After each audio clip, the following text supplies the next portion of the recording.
Good day, ladies and gentlemen. This is your conference operator.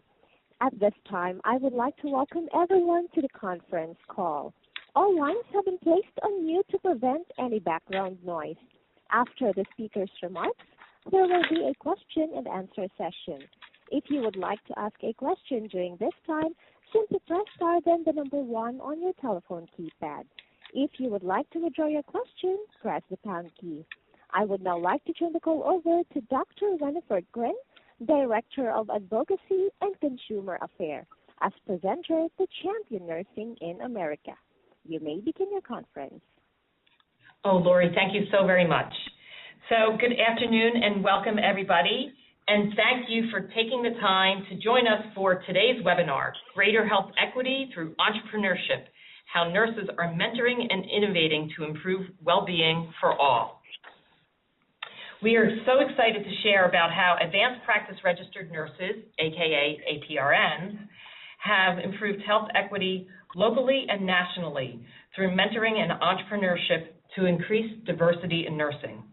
We hope you will be inspired by innovations that are promoting excellent, affordable health care in underserved communities, and that you can pick up ideas that you can put into practice as well.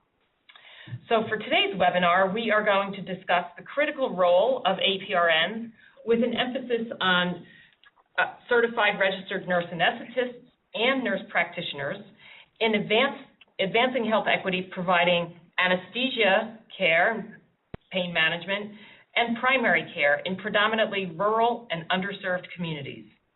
Discover a mentorship program that uses academic programs and ongoing professional development to increase the number of CRNA students from minority backgrounds, as well as strategies to teach young children about the role of nurse practitioners. Find out about entrepreneurship in private practice as a mechanism for promoting health equity while working in underserved communities. And we will discuss opportunities for the campaign's state-based action coalitions to collaborate with APRN leaders to build a culture of health through nursing mentorship and practice. Before we go any further, I do want to say that we are recording today's webinar. So if you miss a section or would like to share it with your colleagues, which we highly encourage you to do, you can find the recording by going to www.campaignforaction.org. It should be up within by the middle of next week, if not earlier. We will also be taking questions over the phone at the end of the webinar, but you are welcome to type questions throughout by using the chat function. Be sure to send your questions to quote-unquote everyone.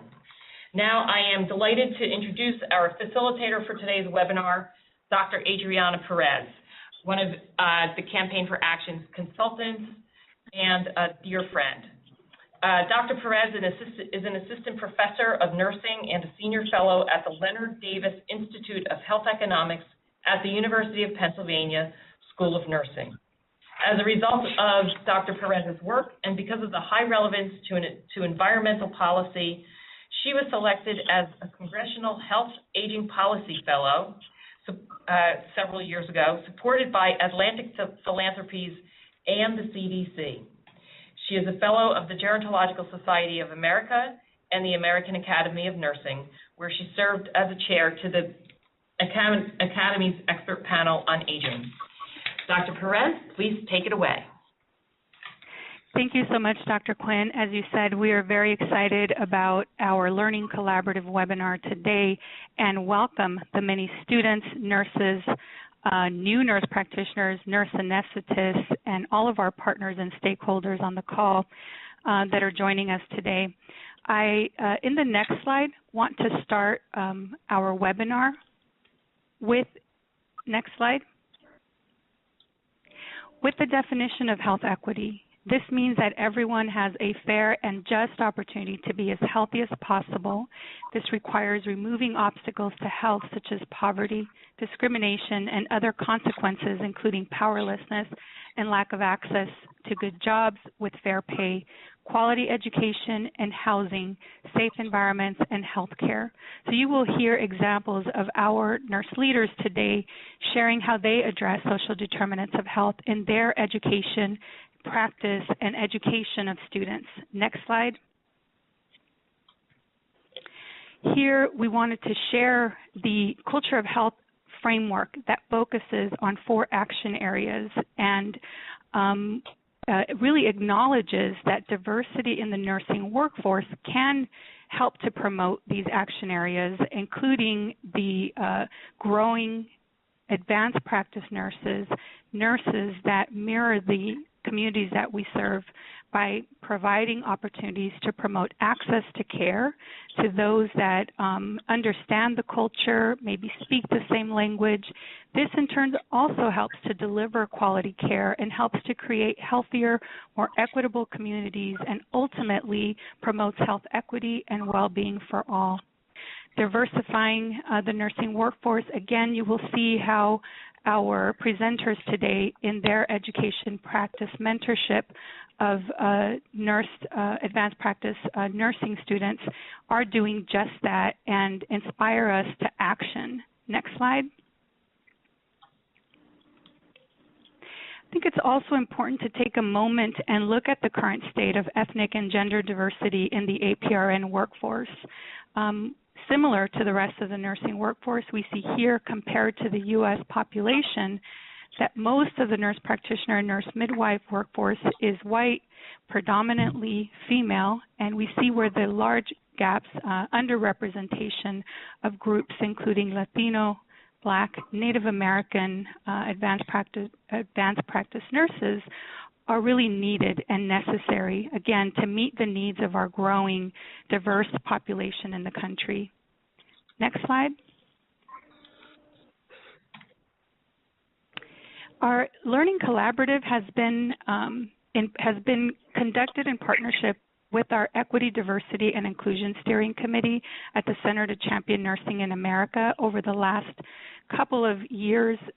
Organizations from the American Association of Men in Nursing, Asian American Pacific Islander Nurses Association, National Alaska Native American Indian Nurses Association, the National Association of Hispanic Nurses, National Black Nurses Association, the National Coalition of Ethnic Minority Nurses, and the Philippine Nurses Association of America, who make up member organizations of this committee, have contributed greatly to how we've determined important topics to share with our audience, with our multiple state action coalitions. So we want to acknowledge their contributions to our Learning Collaborative and webinar today. Next slide. So with that, it gives me great pleasure to introduce a leader in our profession and great colleague. So first, I'll introduce Dr. Walina Gold. She is a founder of the nonprofit organization Diversity in Nurse Anesthesia Mentorship Program and a former chief nurse anesthetist. For almost 15 years, this progressive mentoring program has successfully mentored over 470 diverse critical care nurses to successfully matriculate into 64 out of 120 graduate nurse anesthesia programs.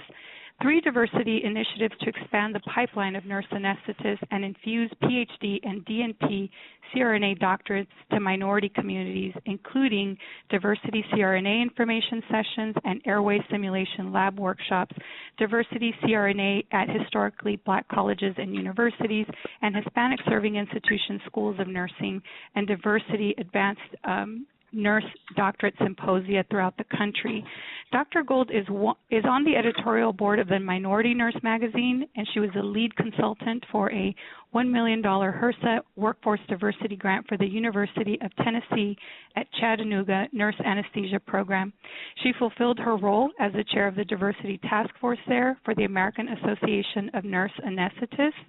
In 2015, Dr. Gold was inducted as a fellow of the American Academy of Nursing, and it is important to note that there are 2,400 fellows internationally who make significant contributions through the Academy. Dr. Gold is one of 34 fellows out of 53,000 CRNAs and the only one of color as a member in this prestigious international nursing organization.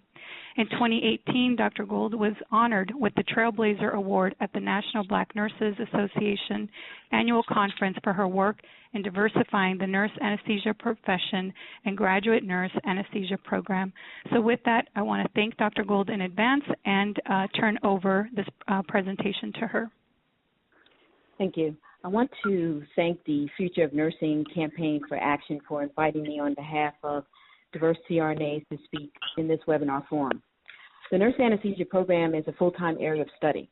The minimum requirement for admission into a graduate nurse anesthesia program include a registered nurse who graduated from an accredited BSN program, minimum 1 year of critical care experience, minimum 3.0 to 3.2 GPA, and an acceptable GRE scores in most programs.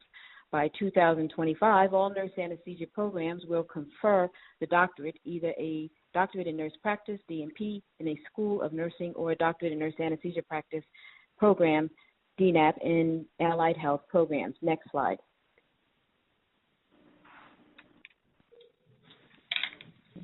According to the American Nursing Association, there are over 3 million nurses in the country. And according to the 2018 American Association of Nurse Anesthetists Profile Survey, there are 53,000 CRNAs in the country with the following racial and ethnic composition.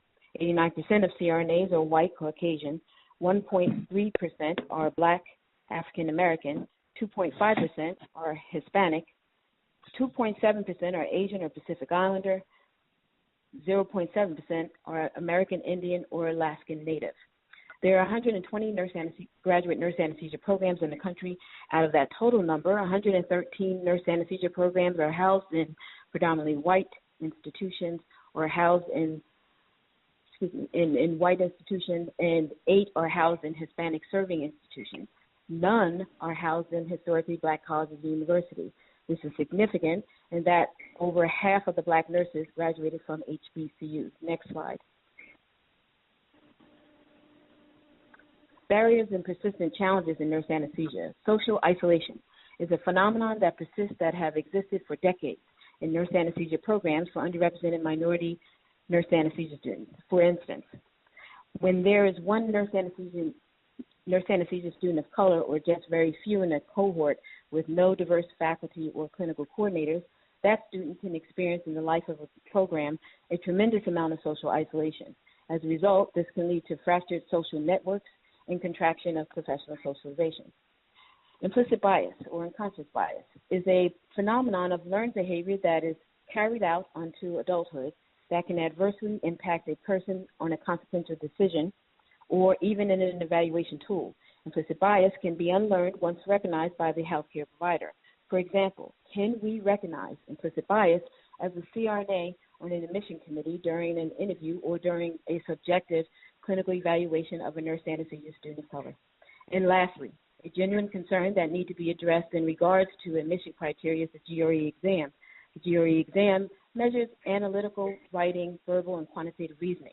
Nurse anesthesia programs typically have a high reliance on this standardized test for admission consideration.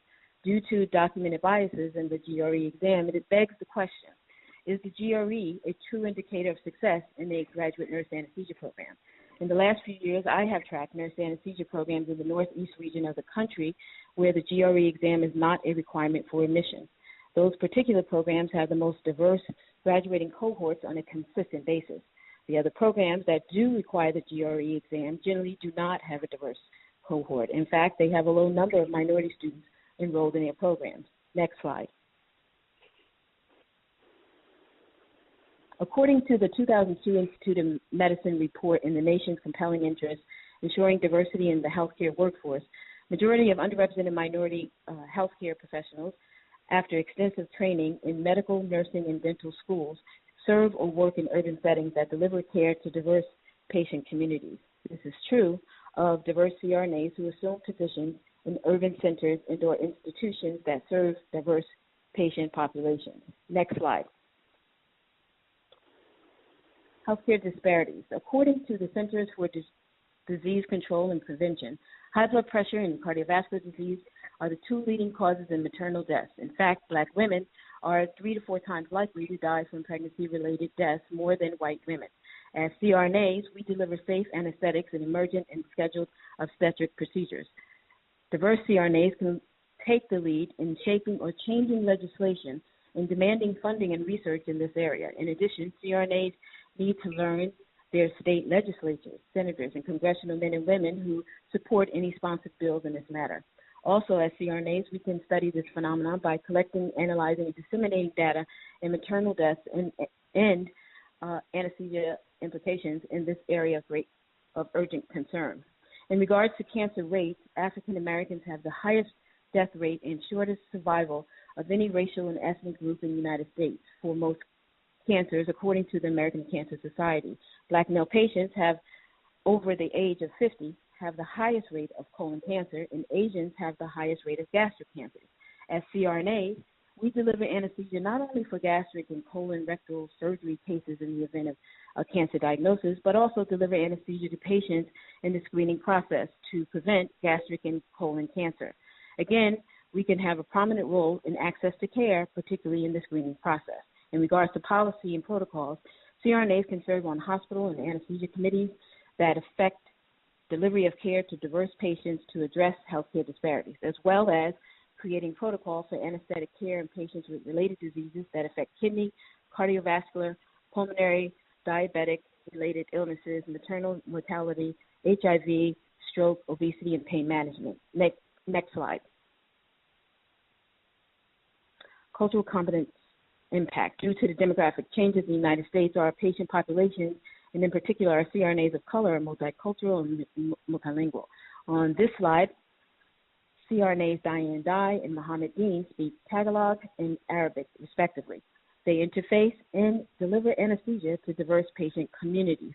Across the country, there are other diverse CRNAs who speak Spanish, French, and other languages. For diverse CRNAs who can communicate with patients with language barriers, this would help in many ways of being fully informed in obtaining anesthesia consent and contributing to positive surgical outcomes. Even in the event a CRNA who do not know the language of a surgical patient, making use of the language line at the hospital or center will ensure being informed and maintain compliance in post-surgical care. Being culturally aware of the patient demographics of a certain patient population is a community benefit. Next slide. The Diversity Nurse Anesthesia Mentorship Program provides 3 model pipeline mentoring programs: Diversity CRNA Information Sessions and Airway Simulation Lab workshops, Diversity CRNA HBCU and Hispanic Serving Institution School of Nursing Tour, and Diversity Advanced Practice Nurse Doctorate Symposium. Next slide.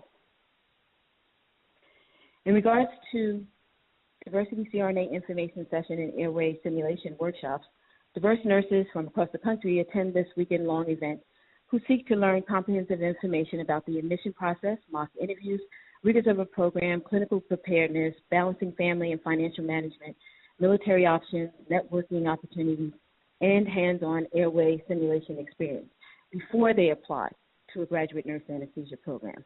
Next slide. Diversity CRNA School of Nursing Tour. This initiative started entirely through a grant by the National Board of Certification and Recertification of Nurse Messes, or the NBCRNA. The Diversity Nurse Anesthesia Mentorship Program goal is to increase exposure of nurse anesthesia to nursing students at primarily HBCUs, Hispanic Serving Institutions, and a few majority schools of nursing programs. Typically, we invite CRNAs of color who volunteer for a day to speak to nursing students about career trajectory into nurse anesthesia. Academic and clinical excellence are discussed, as well as balancing family and securing a critical care unit nursing position as next career steps. This is followed by hands-on airway simulation experience.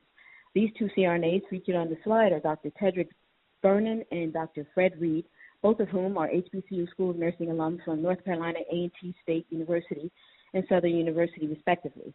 Moreover, on our nursing school tours, half of the CRNAs that attend with us are male CRNA professionals to mentor male nursing students of color.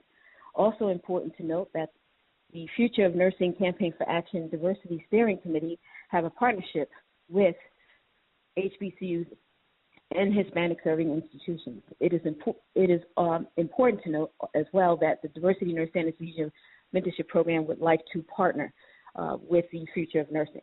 Next slide. The Diversity Advanced Practice Nurse Doctorate Symposium. The CRNA featured on this slide is Dr. Kim Kimball, CRNA, who is an assistant professor at Augusta University Nurse Anesthesia Program.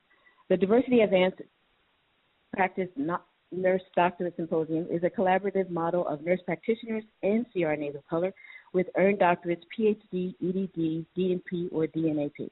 During this symposium, we share detailed information to nurses, nurse practitioners, and CRNAs about doctorate educational and career trajectories. During this forum, we discussed between a doctorate dissertation and capstone scholarly project, and we discussed how to apply for and secure a full-time faculty position on a clinical or tenure track.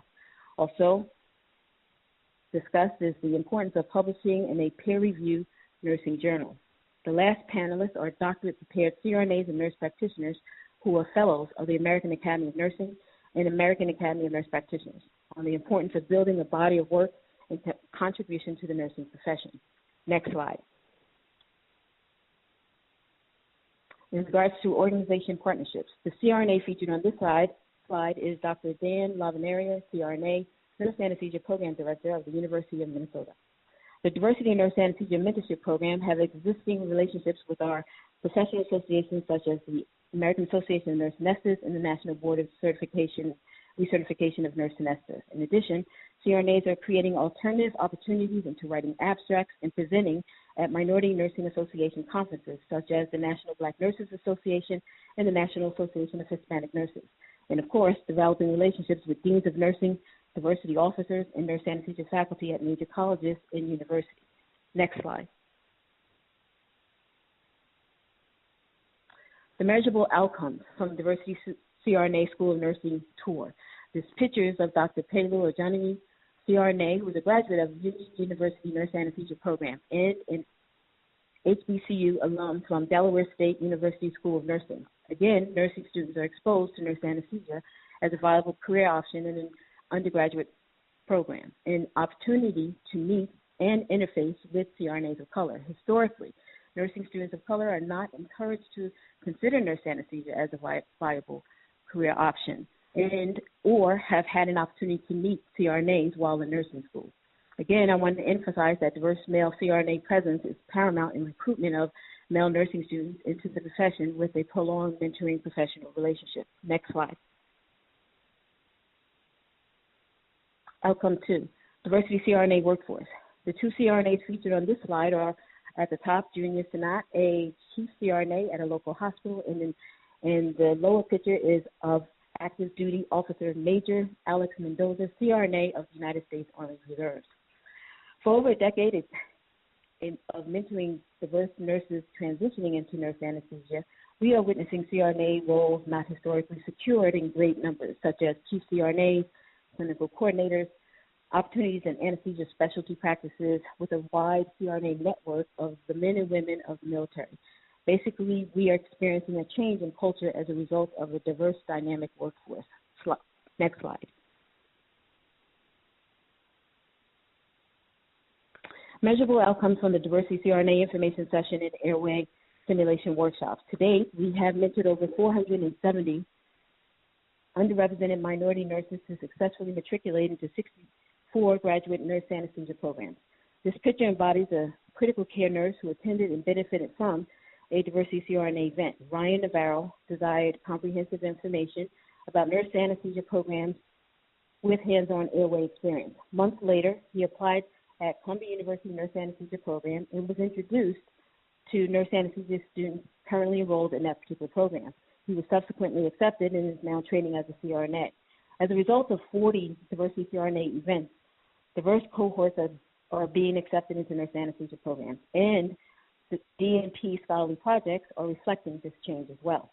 And most notably, we are witnessing a reduction of social isolation in nurse anesthesia students due to expanded social and professional networks. Next slide.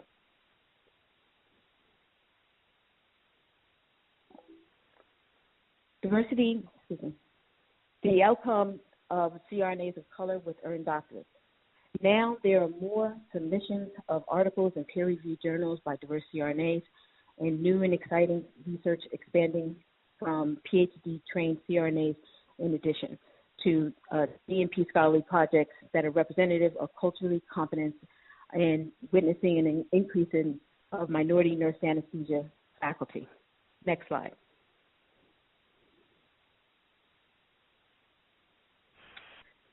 Outcomes of CRNAs with earned doctorates. These 4 pictures are examples of CRNAs with doctorates with evidence-based research and capstone projects committed to health disparities in relation to nurse anesthesia. The top left picture is Dr. Edwin Naroki, CRNA, who has a PhD in pharmacogenetics and is currently an assistant professor and researcher at the University of Alabama Birmingham School of Nursing. He recently published an article in the Journal of Pain Research, Could Epigenetics Help Explain Racial Disparities? This is a CRNA nurse scientist who is initiating NIH research in the realm of health disparities. Top right picture is Dr. Mark Giles, who is a full-time CRNA at a level 1 trauma center and an adjunct faculty at Quinnipiac University. He was prompted to do his DNP scholarly project due to family members affected by renal disease and kidney transplants. His CRNA position in his DNP capstone project at the level 1 trauma center was converted into policy at the facility in administering evidence-based anesthetic care to transplant patients. The lower left picture is Dr. Kenneth Lowe, CRNA, a recent graduate of Florida International University Nurse Anesthesia Program with his DNP project on maternal health. In fact, his DNP scholarly project title, Obstetrics Protocol for the Jehovah's Witness Population. This is potentially impactful due to massive blood loss and delivery of a newborn with this patient population. This patient population does not accept blood products and will need to be educated on alternatives before an emergent event transpires. This DNP project can be instituted at other hospitals from across the country. In the lower right picture is Dr. Emma Fong Tu, CRNA, recent graduate of the University of Southern Mississippi Nurse Anesthesia Program, whose DNP scholarly project is titled Developing Cultural Competency Through Student Registered Nurse Anesthetists. Next slide, and final slide. Lastly, I would like to celebrate this picture of a newly credentialed CRNA, Lisa Jean, from the University of Scranton Nurse Anesthesia Program. The Diversity Nurse Anesthesia Mentorship Program looks forward to partnering with the Future of Nursing Campaign for Action and the 50-State Nursing Coalition Challenge and extending mentorship to combat health disparities. I'd like to thank everyone for listening to my presentation, and I yield to Dr. Charmaine Lawson on her presentation, unless there's any questions. Thank you. Thank you, Dr. Gold. We will take questions at the end. This is Adriana Perez again. I just wanted to, again, thank you for what you're teaching us and the leadership that you are showing in the CRNA APRN profession. I am especially just struck by the outcome that students have had as leaders, as scientists, looking at topics related to pain, to cancer, blood transfusions, and using a cultural lens on many of these issues. You've talked about how the students through these programs have helped to promote access to care through language, patient-provider concordance, and I think this does get at social determinants of health and promoting health equity. We want our participants on the call today to think about and help us think through what are barriers to social determinants of health, what prevents us as nurses, as APRNs, from addressing social determinants of health in practice, whether it's in the clinical or community setting.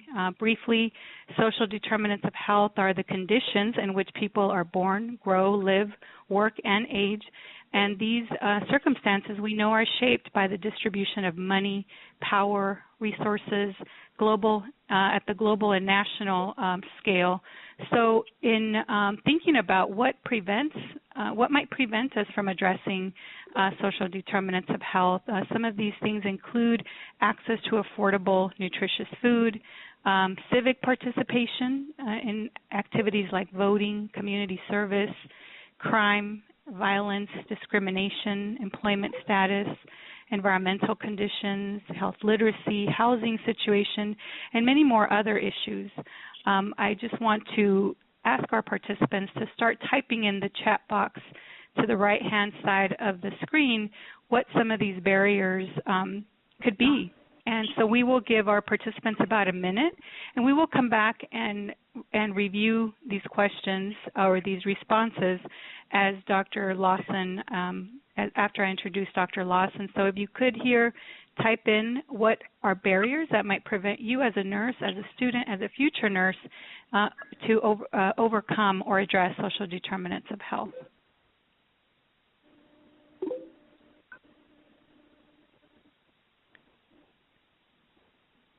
So we have another 25 seconds for responses.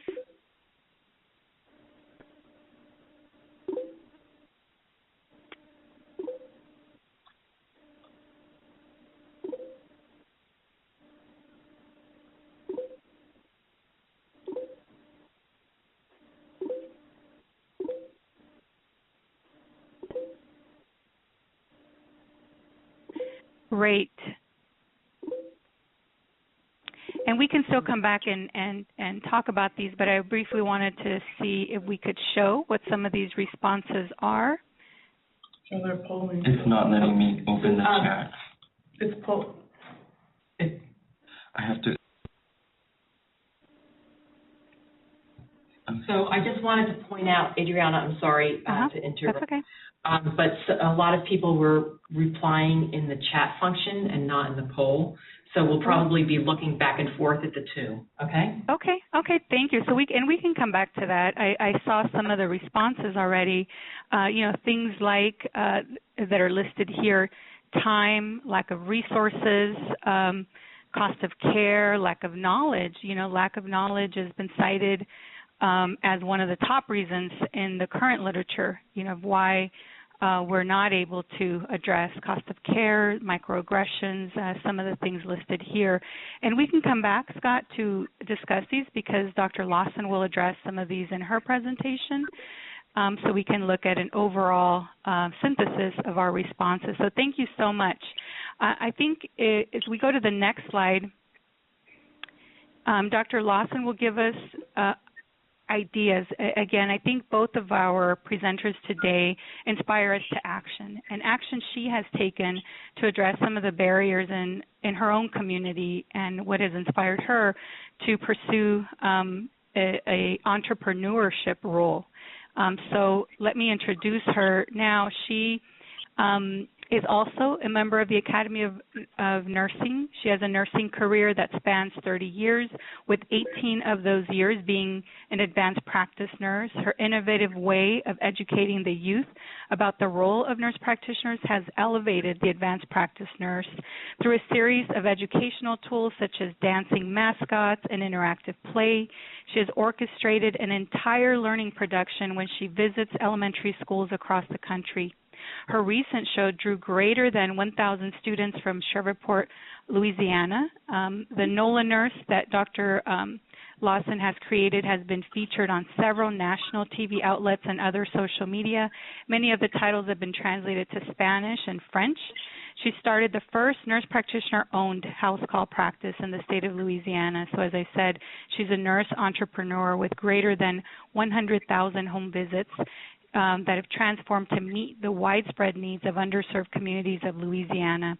To further extend the reach of her work, she has written a best-selling book, House Calls 101, the only book you will ever need to start your practice, that outlines how to start a successful house call. She details in the book strategies to maintain a house call practice system to establish healthy outcomes in underserved communities, and offers inspiration to other nurse practitioners and students.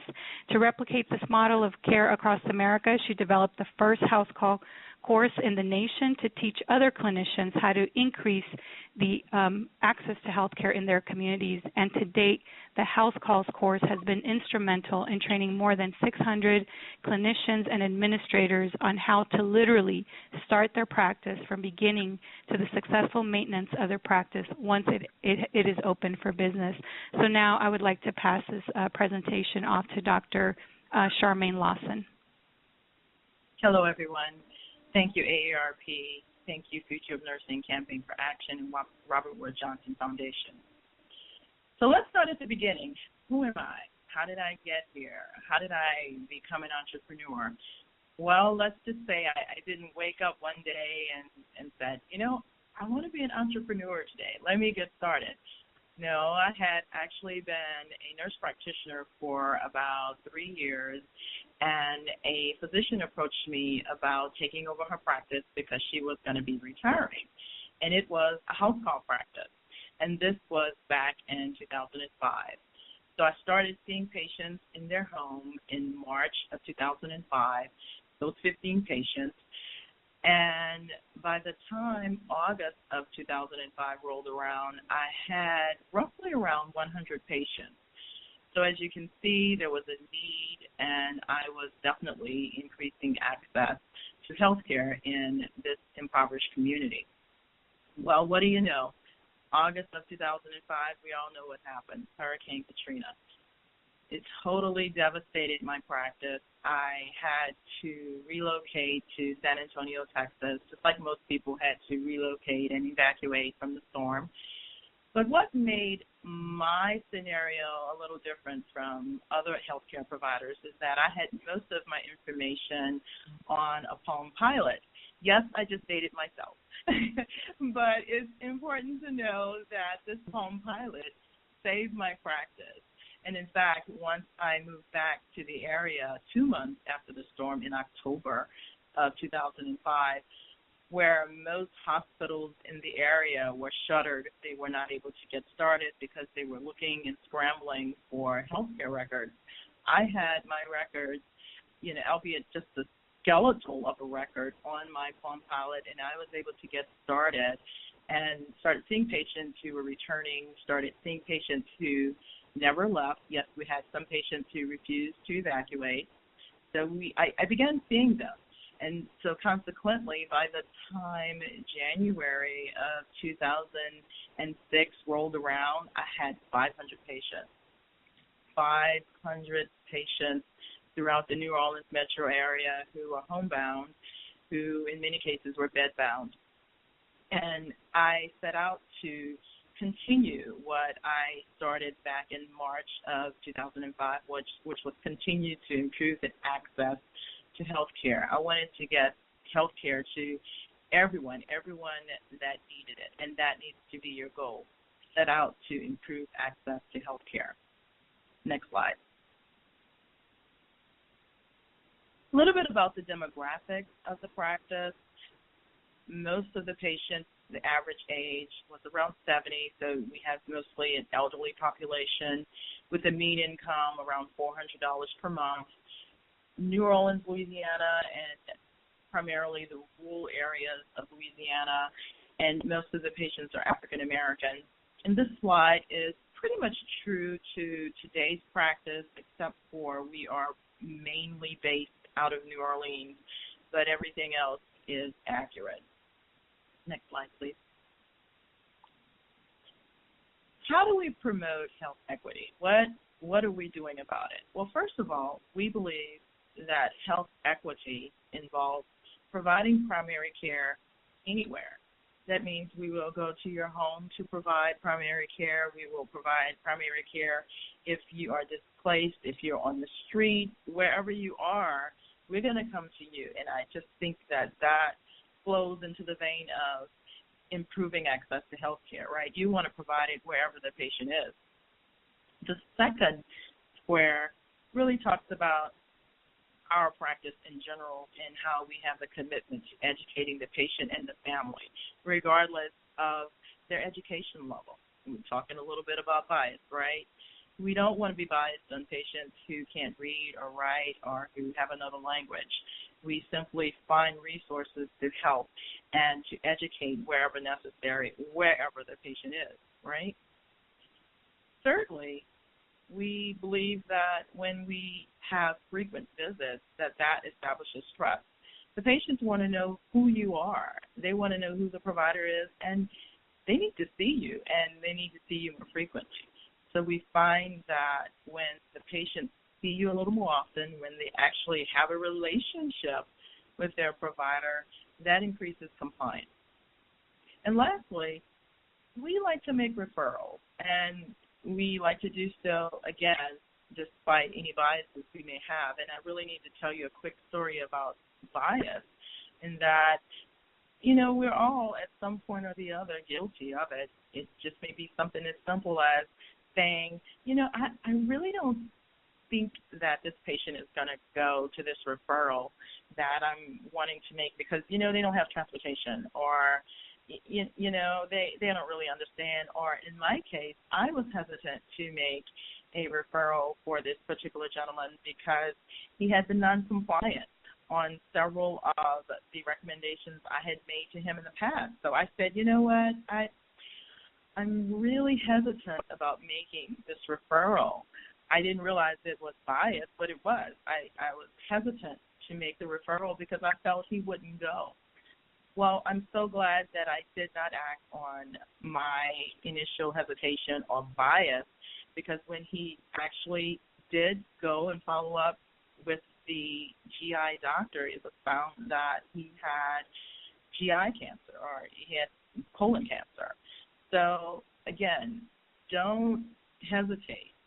Go ahead and act and make the referrals where necessary, regardless of whether or not what you feel, like you feel that the patient won't go or you feel they won't understand. That's not your job to judge. It's not your job to make the decision for them. The patient ultimately needs to make the decision for their health care. Next slide. Here I am in the community. Again, back to the other slide where I said providing health care anywhere. And what we mean, we do health care anywhere at any time. Next slide. Engaging the media. Yes, that's Katie Couric. And this slide there's a story behind it in that I got so fed up after Hurricane Katrina. I felt like the government wasn't listening. I felt like state officials weren't listening. And let me tell you, when you just get fed up, you just start writing letters and you start calling radio stations. And in this case, CBS, I wrote letters to producers. I said, look, there's a national tragedy going on down here. I am out here making health calls. I don't see any help. The National Guard's on the street. It was just a long, lengthy letter about me wanting to promote health equity. I needed help for the community. So I got in touch with Michael Ray, and he said, well, you know what, we're going to be doing a series on health care in New Orleans after Hurricane Katrina. I said, great. Have Katie Couric call my people. Have her come down, and I need to do house calls with her. She needs to come. And what do you know? He said, all right. Yeah, so you have to go after and tackle the media and say, look, you know, here's my situation, here's my problem. Because good media tells, you know, they tell good stories, right? They tell accurate stories, right? So don't be afraid to reach out to the media to get them engaged on your community situations, whatever it may be. And who knows, it may get you some help. In this case, it did give us some spotlight. It gave us some additional resources that we needed to continue the work that we were doing on the ground post-Katrina. Next slide, please. So where are we now? This is a great photo of me engaging my patient with my laptop and teaching her all about her EMR and her lab results.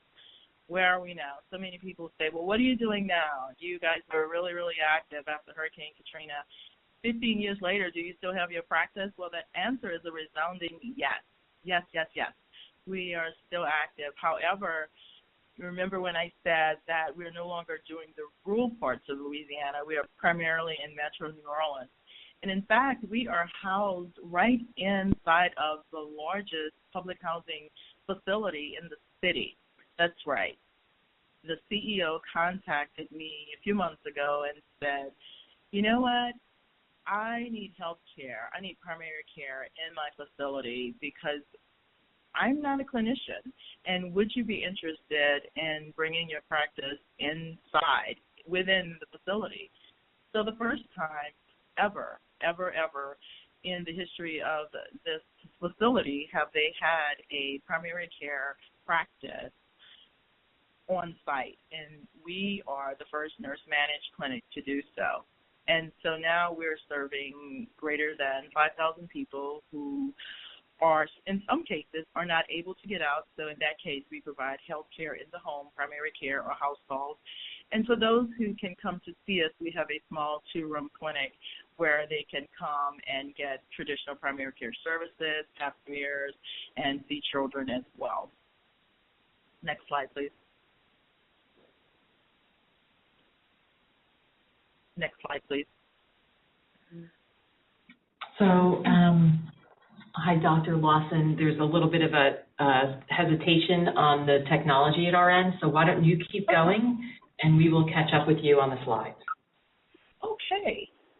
So the next slide should be speaking about some of the social determinants of healthcare that we're tackling. And one of the main things that we are tackling right now is the issue of food insecurity. And for us, one of the major examples of that was whenever, and what made me think of food insecurity was every time I would do a house call, I would see most of my elderly patients really trying to fix food for themselves, and it wouldn't really be a stable environment. For instance, they would have all the burners on the stove, trying to cook, leaving burners on when they were going on errands or cooking. And again, I'm going to date myself here with TV dinners or, processed meals. So all sorts of things that just really made me feel uncomfortable. So that really addressed the whole situation of food insecurity. So what I've done was myself and my other colleagues here, the other nurse practitioners, we have partnered with a local mega church to provide hot meals to the residents. We are working on funding to be able to provide 3 hot meals a day. We're not exactly there yet, but what we're doing is starting the early framework with providing a hot meal once a day. And so far, that's been going really well, and we're working again to increase the meals through applying for grants. Another social determinant of health that we are looking at is, of course, access to housing and utility services, and that brings in, as well as the last bullet with social support and community inclusivity, that brings in our partnership with social workers. We work with social workers to help us with some of the social determinants of health because we just know that, social workers make it all right, right? Most nurses, as true nurses, we love social workers and we love the impact that they have on the community, and we really realize as an organization that we couldn't do much without them. Next slide, please. So now we're getting into something that I really believe our organization we stand behind, and that's mentorship. We really, really believe in mentorship for all, and that's in 3 components. First component is mentoring other nurse practitioners that I meet at certain meetings that I speak at, being a keynote speaker, and this slide will show you me with other nurse practitioners from New York when I did their keynote speech in Albany last year. And here I had an opportunity to mentor several nurse practitioners on entrepreneurship. And another group or area where we're mentoring is with the house call course. We do, and as you heard Adriana mention, that over 600 nurses and other clinicians, not just nurse practitioners, but physicians and PAs as well, have attended the house call course, and we have been able to mentor them and show them about entrepreneurship, opening your practice, and ultimately sustaining or keeping the practice open, because we know that opening a practice is great. Everybody can do that, but very few can actually maintain a practice. That's a whole nother thing to do, right? So we are actively doing that. Slide. This is probably one of my favorite slides here. It shows me with my mascot, Nola the Nurse, and the administrator for a huge mega church and school in Shreveport, Louisiana, where we had over 1,200 children bust in the rain.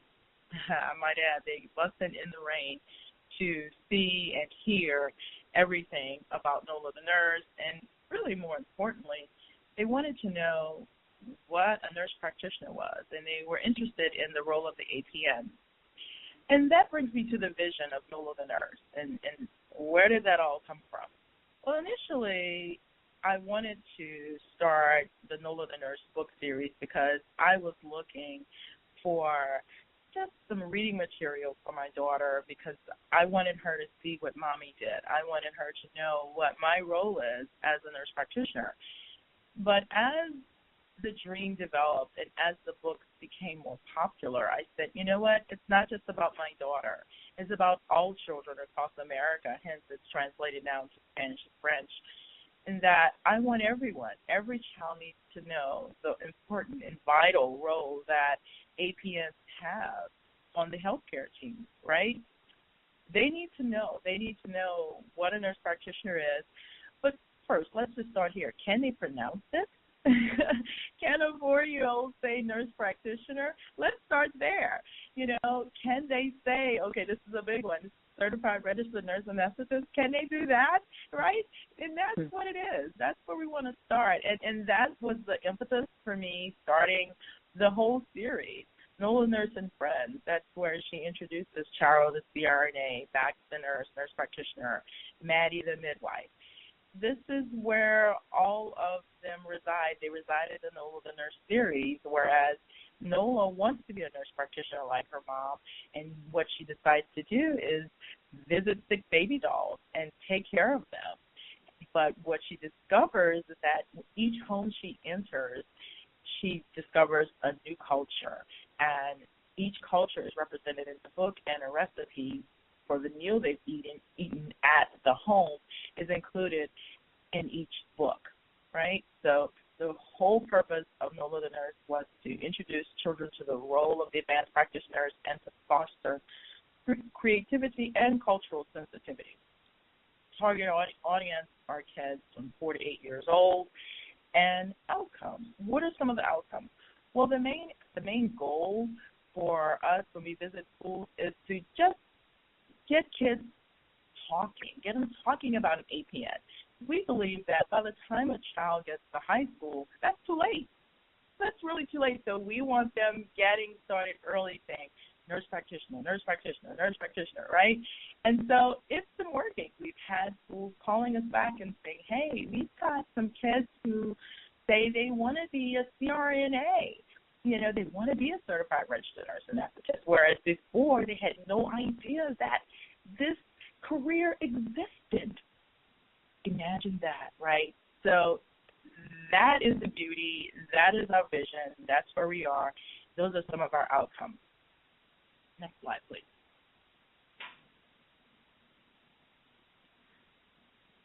All right. I just love NP students. I do. I really, really do. They are amazing. They're eager. And more importantly, as a preceptor, I actually learn from them. What do I learn? I don't know everything. Nurse practitioner students tell me all about the apps, the new apps that are out there, and I get to tell them about some of my stories, right, of how you can actually create an environment of health equity in your practice. Next slide, please. Last one. Yes. One of my favorite quotes. favorite quotes. The time is always right to do what is right. And you say, well, what is right? What is right? So the time is always right to champion health equality, right? The time is always right to tackle the social determinants of healthcare, right? And last but not least, the time is always right to mentor. Thank you for having me. This concludes my presentation. Thank you. And next slide.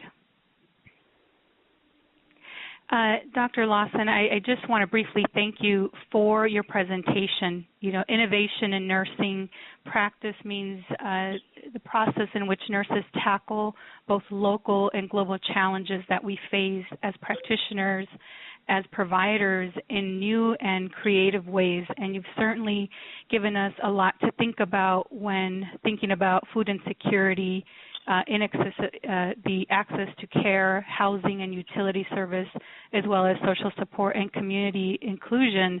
I was struck by how you've addressed some of those barriers by forming collaborative relationships in your own community, reaching the media and working with others to address these social determinants of health. So I want to thank you for that. So we want to now go back to also other barriers that our attendees have mentioned, and there are a wide range of barriers that were addressed. I was trying to synthesize them, put them in groups quickly. Some, as we can all imagine, include time, lack of resources, lack of education. We know this is changing. There's been a lot of progress in terms of embedding social determinants of health into nursing curriculum, and lack of role models. So I'm very it's very heartened to see that as one of the barriers, because today we've been able to learn from two role models in the field. Things like implicit bias, lack of leadership support, many barriers that you've all shared with us. So I want to thank you for that, and also get you to think about two additional questions. First, how we can all integrate what we've learned from this webinar into our own work, whether we're practicing, we're teaching, or mentoring the next generation of APRNs. How will you integrate what you have learned from this webinar into your work? Feel free to type in your responses. We had one response from Barbara Real to everyone where she talked about really thinking about implicit bias training for patient care, especially when it comes to academia, thinking about faculty who do admission interviews and student evaluations, and thinking about looking into this for everyone. Let us know how you plan to integrate some of what you've learned through this webinar into your work and education. The second question is, what are additional resources or nursing-led initiatives that you know of that can promote health equity? Again, Barbara started us off with a great example, one of the Council on Patient Safety in Women's Healthcare, published by the Patient Safety Bundle entitled Reduction of Peripartum Racial and Ethnic Disparities. This bundle is a resource for all healthcare providers providing peripartum care and more. So thank you for that, Barbara. And at this time, I do want to ask the operator to open the lines for our discussion and to be able to answer questions from our attendees.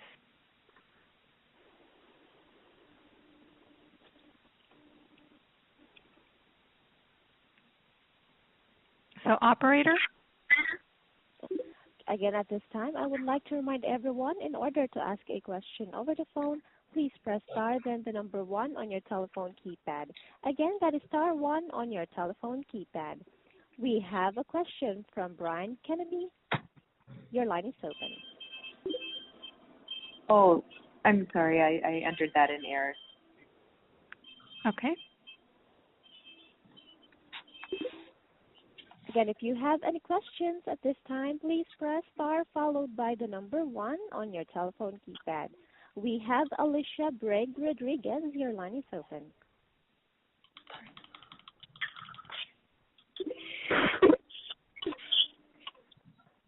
Hi, I actually pushed that in error as well, but I will say that this has been very, very helpful, very informative, and as an educator in the College of Nursing at Florida State University, I do plan on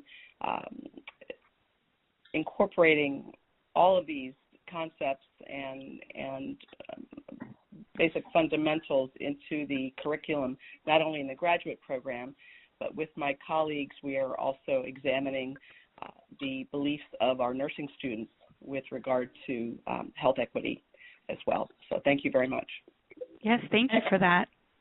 What school are you? From what school are you from?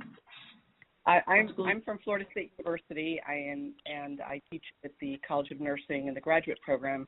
I'm also the entrepreneur in residence for the College of Nursing. So entrepreneurship is very near and dear to my heart, and we're trying very hard. My colleagues and I are trying to weave in the fundamentals of entrepreneurship, that entrepreneurial spirit, into every course in the program. And so this is a work in progress. And so I really appreciate all that has been shared on the call. Great. And what is your name again? My name is Alicia Craig Rodriguez. Okay, thank you. Yes, thank you, Alicia. Operator? So if you have any questions, please press star 1 on your telephone keypad. If you have a question, please state your first and last name. Your line is open. Hi, this is Caroline Doherty. My question for the speakers is, as a white woman, what is the best strategy for me to connect with individuals who are African American or Hispanic? What do you think is the best way to convince them that, you know, I really care and I get it and I understand their needs? Okay, and when you say that, hi, this is Dr. Lawson. When you say that, you meaning that when you're actually caring for the patient, or when you are in an interview process, or what in particular, or? I was thinking with patient care, but also in the interview process as well. All right. So I think that I'm just going to be very simple with this. I think that people know when you care, right? So that's something that you really can't you can't be fake with. I mean, people know when you care. So I think that when you're delivering the care, it's important that if there's a translator that's needed, provide one. Okay. 2, listening intently to what they're saying. Try to give feedback. If no translator is necessary, then initially it's very simple. Just empathize. Sympathize with the patient and say, I understand what you're saying. That must be difficult for you. And this may seem very like this is elementary, but I can tell you that goes a long way. Myself, as an African American, and sometimes having to be, a recipient of health care, on the other end of it, it helps when I have a provider come in who is, who's Caucasian, who says, hi, how are you? Introduces themselves. They may not know that I'm a nurse practitioner yet, right? Because, it changes once they know I'm a healthcare provider. But, right off, if they don't know I'm a healthcare provider, if they're just addressing me as a human, looking at me, acting as if they hear my story, these are all things that allow you to connect, not just with someone who may be of a different race, but with humans in general, right? So just showing that you care, being connected, listening. Actually, you may think it's pretty simple, but they go a very long way. And can I address that? Yes. Can I address it as well? This is Dr. Yes. Gould. Now, in terms of, I'm not sure if you were talking about interviewing for someone that's coming into a graduate not a graduate nurse anesthesia program, but graduate programs, period, I would, two things. One is to, first of all, look at the composition of those that are actually interviewing for the position. I'm talking about the composition of those that are faculty. And also just make sure sometimes you have to check yourself when it comes to implicit bias, because it appears sometimes when it comes, especially with minority applicants and perspectives, that sometimes perhaps maybe certain types of questions are being asked more of an applicant trying to get into a program. For example, something clinically that you did not ask, or other previous applicants that was before you. So it's just the type of questions and making sure that you have a diverse group of those faculty members that are there and present, so that even the person that's applying to the program feels though that they're supportive. Thank you so much, both Dr. Lawson and Dr. Gould and Caroline, for that excellent question. We really appreciate it. Yes, I wanted to go to some of our responses in the chat box. Operator, do you have others waiting for to ask a question? Yes. Adriana? Yes.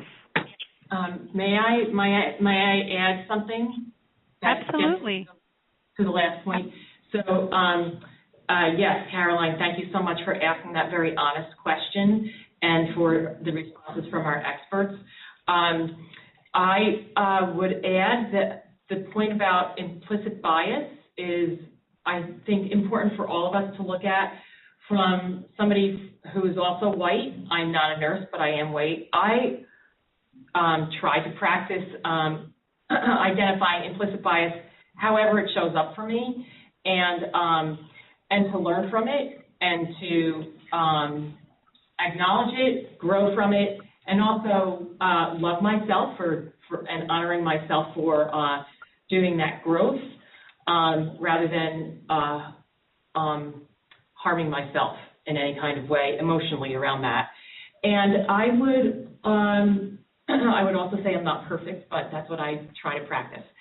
And I would also add that next month, the Campaign for Action, we are hosting another webinar around diversity and equity and inclusion in nursing, and it's going to focus on implicit bias, and it's being led by one of our other consultants, Dr. Piri Ackerman-Barger from UC Davis, who is an expert in implicit bias, and she really does a lovely job in framing the issue, helping you consider it, and how to manage it. Yes, very good. And I appreciate that Scott added that information for our attendees. Scott, thank you for adding the link for our attendees to sign on to the newsletter and to the information to get about the webinar that's coming up. So thank you for that. In addition, some of our attendees in the chat box talked about being more involved in terms of efforts related to cultural competency training and participation. Dr. Quinn, you would appreciate this one, and getting involved with advocacy efforts for full practice authority. That would allow us to, provide the access to care in rural communities, underserved communities especially.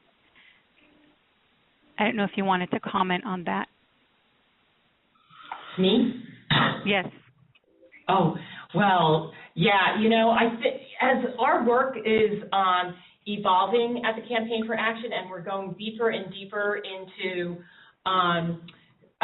championing nurses as leaders and preparing nurses as leaders to be leaders in building a culture of health and health equity, I'm seeing more and more of our work from the overall lens, the overall effort of the Campaign for Action, from the overall lens of improving access to care. And from the very beginning, we've been involved in improving APRN scope of practice in the states to improve access to care for people so that they get care when and where they need it. That was the point that our experts both made in their presentation today. And it also supports family caregivers. I would also say by us focusing more of our resources on the intersecting issues of diversity, equity, and inclusion, and creating a community of health equity, that also is about increasing people's access to care. So, so as long as we all keep the goal in mind that this is about, that your work, nurses' work, everything you do is about improving the well-being of the patient, the family caregiver, that is critical, and that's going back to our advocacy. A specific point about that is in the last round of messaging training that we did on scope of practice, we were requiring the participants in messaging training to not use the word physician or doctor, and trying to get them to not say the word nurse. It was about people's access to care and support for family caregivers. And by having them use a new lexicon, they were able to see their efforts. These advocates who have been working in this space for years were able to see their efforts from a whole other perspective. And as long as you're keeping the patient and the family caregiver in mind, whether you're at the clinical level or the policy level or the advocacy level, you're doing fabulously.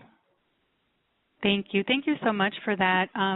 Some of our speakers or attendees have commented on just that, you know, continuing to advocate for these issues. And today, learning about the difference between health equity and the culture of health for action areas.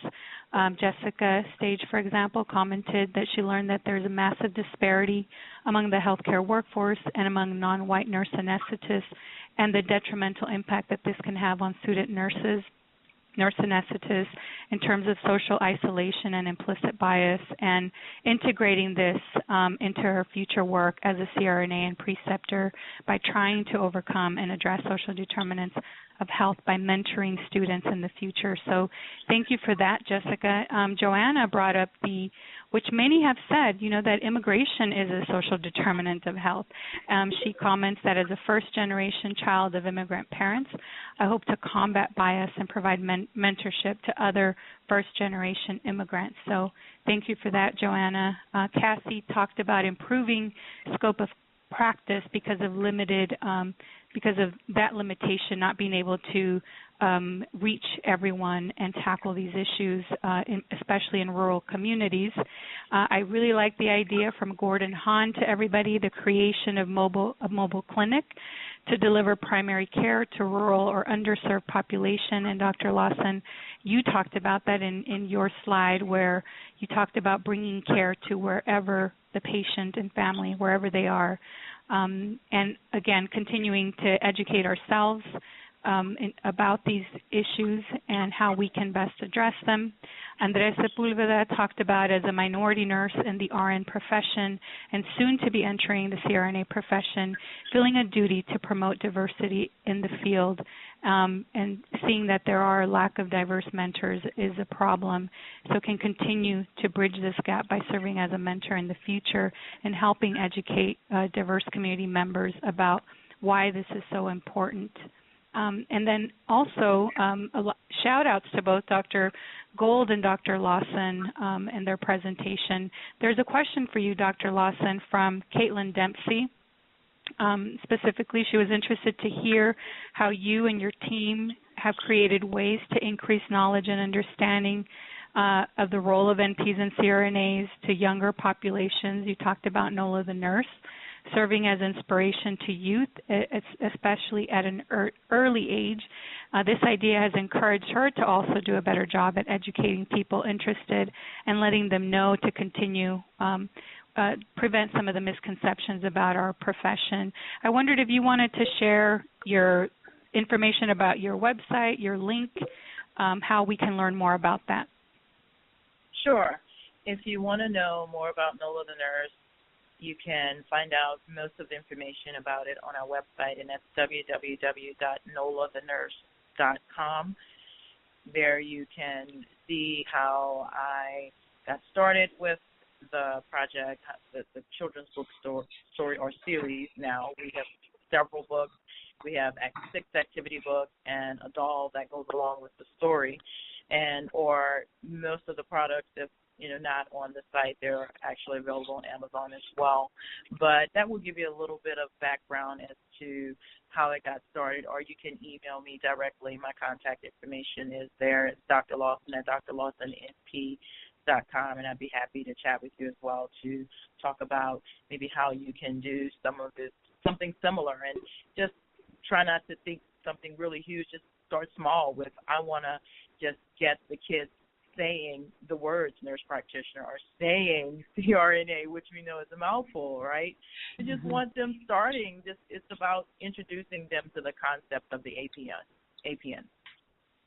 Thank you. Both of our speakers, Dr. Lawson and Dr. Gold, are very active on social media, so I do want to encourage you to follow them on Twitter, Dr. Lawson at Dr. Lawson NP, Dr. Walina Gold at Dr. Lena G on Twitter as well. And Dr. Gold, I didn't know if you wanted to share information about your program, website, contact information. Our website is the Diversity Nurse Anesthesia Mentorship Program is www.diversitycrna.org. We also have a very active Facebook page as well, and I'm on Instagram as Lena Gould. You'll be able to find me. And again, we post many pictures of CRNAs and nurse anesthesia students and nurses that were accepted into nurse anesthesia programs.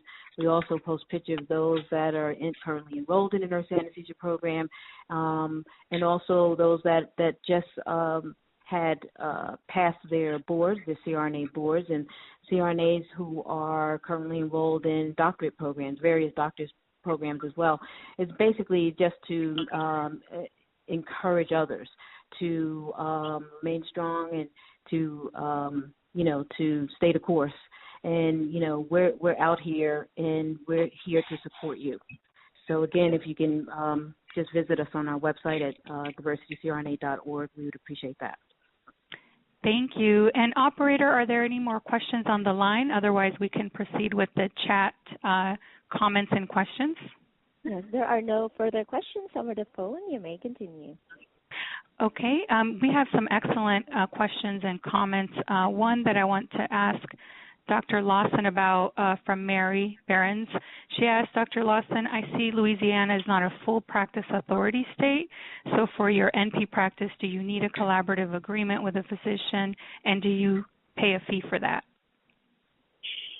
Yes, and unfortunately, yes. Well, there's a follow-up question.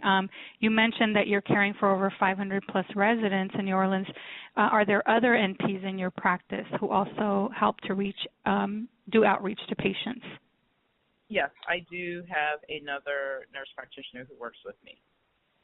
Okay, excellent. And then we have a comment.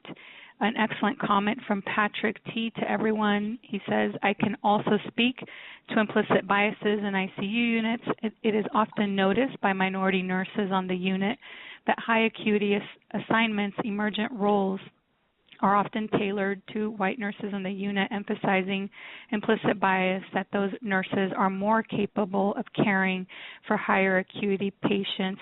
Please take this into consideration, and thank you for your comment, Patrick. Others are commenting that it is an excellent point, feeling the same kind of experience.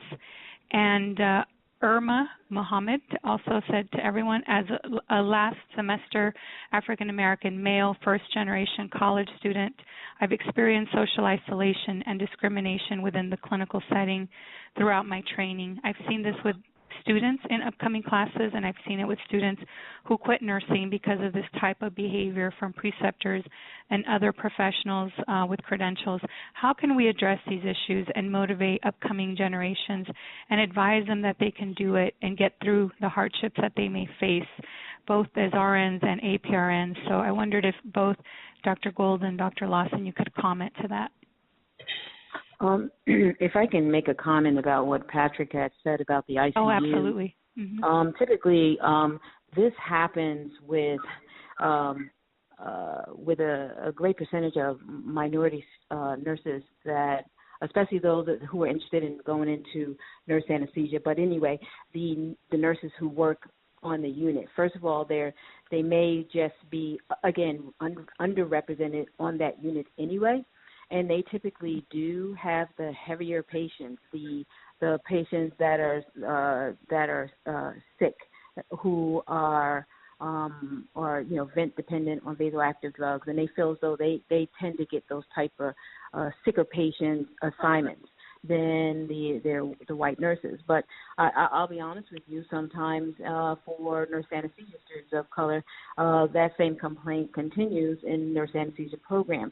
What I typically say is this, and it has happened to me as well when I was working on a unit in the nurse anesthesia program.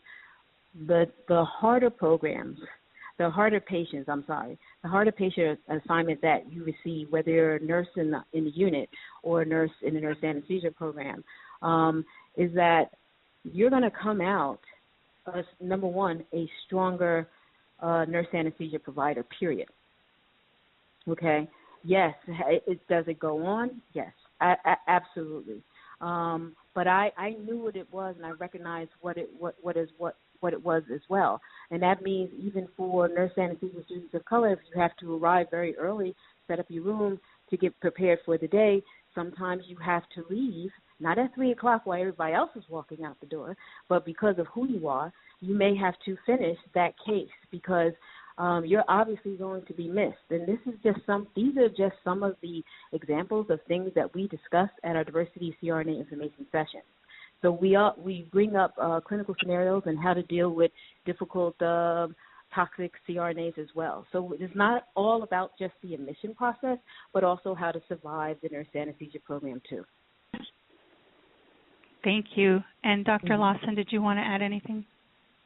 Well, I would just like to say that what helped me when I was getting through NP school was that I sought out preceptors or mentors that look like me. Mm-hmm. And that's just as simple as I can put it. It helps when you have a preceptor that looks like you. Not saying that if your preceptor or mentor doesn't look like you, they won't be supportive. All right, I need to be clear with that. But if you find someone who is, who looks like you and they seem helpful, but they're busy or they can't take you on as a mentee, ask them for referrals. Say, well, do you know of anyone else who may be able to help me? Or do you know of anyone else in my specialty? Say you want to go into, GI, or you want to go into anesthesiology. They may say, well, you know what? CRNA is not my specialty, but I know Dr. Gould. So that's how you need to look at it. Don't just say, I want to focus on one person, because if that person can't help you, then say, well, you know what? Do you have any other recommendations? And chances are they will. Great. Well, thank you so much. Because for our second question, in terms of additional resources, nursing-led initiatives that can help promote health equity, several of our attendees have noted that increasing mentorship programs would help. So at this time, I wanted to ask Dr. Quinn to mention, if you want to mention something about the partnership of the Center to Champion Nursing in America with HBCUs and the U.S. Department of Health and Human Services, Office of Minority Health, and the regional state action coalitions in promoting mentorship in these institutions.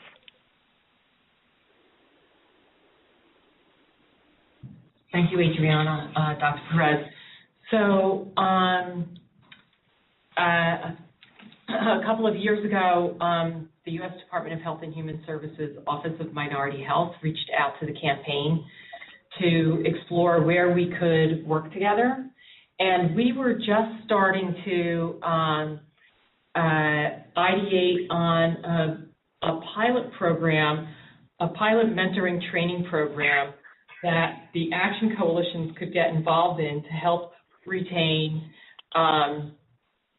minority nursing students, help schools retain minority nursing students, help them graduate, and have those graduates pass their NCLEX. And so we piloted one group in Colorado, and it was action coalitions. We didn't target schools, so the first thing we learned was, we need to target schools. And there were, Office of Minority Health were present there. The staff were present along with several consultants, and they suggested that we work together then on a pilot with focus on HBCUs. So we had that pilot with the Mid-Atlantic DSN programs from HBCUs this past October. And I'm sitting here with my colleagues Jasmine Cooper and Scott Tanaka.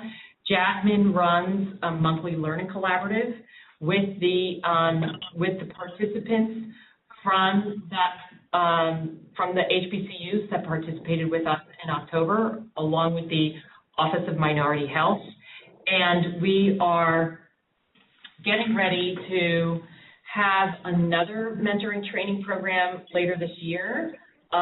We might be able to tie it in with the White House initiative on HBCUs. We're in negotiations with the White House right now on that. And we also have plans to pilot mentoring training programs with a set of Hispanic serving institutions and a set of Native American serving institutions between mid-year this year and mid-year 2020. So we'll be having 3 of these mentoring training programs working side by side with the Office of Minority Health. So it's really exciting to see the federal government being involved in this, and we hope that more comes of that down the road. Mm-hmm. Yes. Thank you so much. I know we have just a minute or 2 left. I wanted to, before I turn it back to you, Dr. Quinn, to close us out, to mention a couple of additional resources, a pilot program in New Mexico that stemmed from a partnership between the largest food bank and local healthcare providers, which sounds fascinating, from Alex Bazan to everyone. Also, an example of student nurses addressing social determinants of health here at the University of Pennsylvania, the Graduate Student Nurses Association. Danielle wrote about the students addressing eye screenings and access to routine health screenings. So we thank you for that. We are out of time, and there are other comments, and we are happy to get back to you with any questions. I do want to take the time to thank our team at the Center to Champion Nursing in America, Jasmine, who is with you, Dr. Quinn, and also Scott Tanaka, who's helped us with the organizing and production of this webinar. I want to thank all of you at the Center to Champion Nursing for that, and then turn it back over to you, Dr. Quinn, to say some final thoughts to our presenters and our attendees. And I'll start by thanking you, Dr. Perez. It's always a pleasure to work with you. Thank you for facilitating and for really pulling this webinar together with Drs. Lawson and Gould. Adriana and I first met our expert panelists a year and a half ago at the campaign's AAN reception during the AAN conference, and we finally pulled it off. We talked about it that night, and we finally pulled it off. And it's such a pleasure and an honor to engage with you. I have a feeling, both Drs. Gould and Lawson, that this is the beginning of engaging with you. I look forward to more opportunities where we could share your wisdom. On behalf of Dr. Susan Reinhardt and Dr. Sue Hassmiller, I thank you for participating with us today, and thank you to all the nurses for all that you do. You're wonderful, and you're so important. So thanks. Thank you. This concludes today's conference call. Thank you, everyone, for your participation. You may now disconnect. Speakers, please stay online for your post-conference.